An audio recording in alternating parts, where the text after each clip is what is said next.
El Palín es un encuentro social que el pueblo mapuche practica desde hace siglos para fortalecer sus relaciones políticas, espirituales y culturales entre las comunidades Lof y sus autoridades Lonco.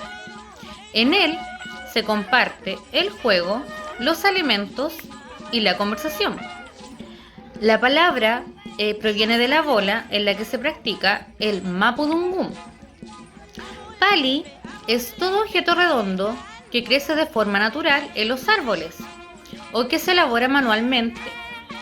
Pali es entonces el acto de jugar con el pali. Cada encuentro era un gran acontecimiento que comenzaba con ceremonias, preparativos rituales y de comida los días previos. Los que participaban de forma activa eran mujeres, niños, niñas, jóvenes y ancianos de la ciudad convocante y visitante, difundido en todo el territorio mapuche entre los siglos XV y XVIII. El año 2004, el juego del palín fue reconocido como deporte nacional por el Estado de Chile. En la actualidad se organizan torneos y encuentros de palín en las distintas ciudades del país. Consiste entre dos equipos de 5 a 15 jugadores. Cada equipo se distribuye en forma lineal a lo largo de la cancha y dividiendo cada jugador en palife, pelotero, que da enfrente de su competidor, con quien medirá su fuerza, habilidad y estatura. Será con quien compartirá la comida después del juego y a quien atenderá como su visita ilustre, la manera de fortalecer la relación entre las comunidades. Campo deportivo.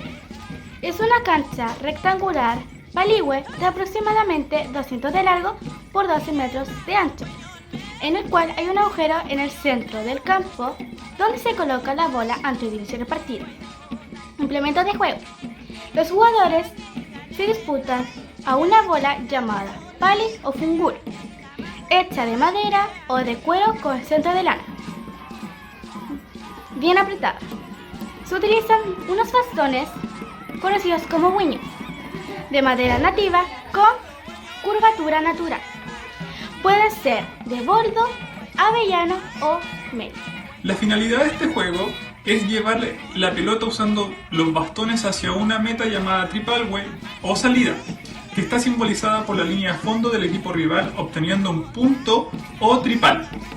El centro de la cancha está marcado por un hoyo desde donde la pelota es golpeada por el guiño y enviada al lado donde está el equipo propio, quien deberá sacarle la raya o límite de fondo respectivo.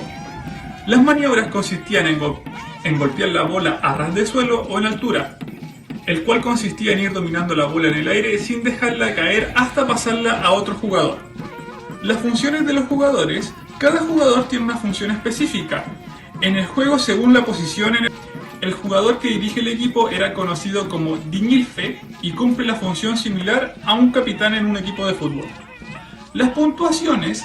El juego se da por concluido en el momento en que uno de los dos equipos marca 4 puntos a 0.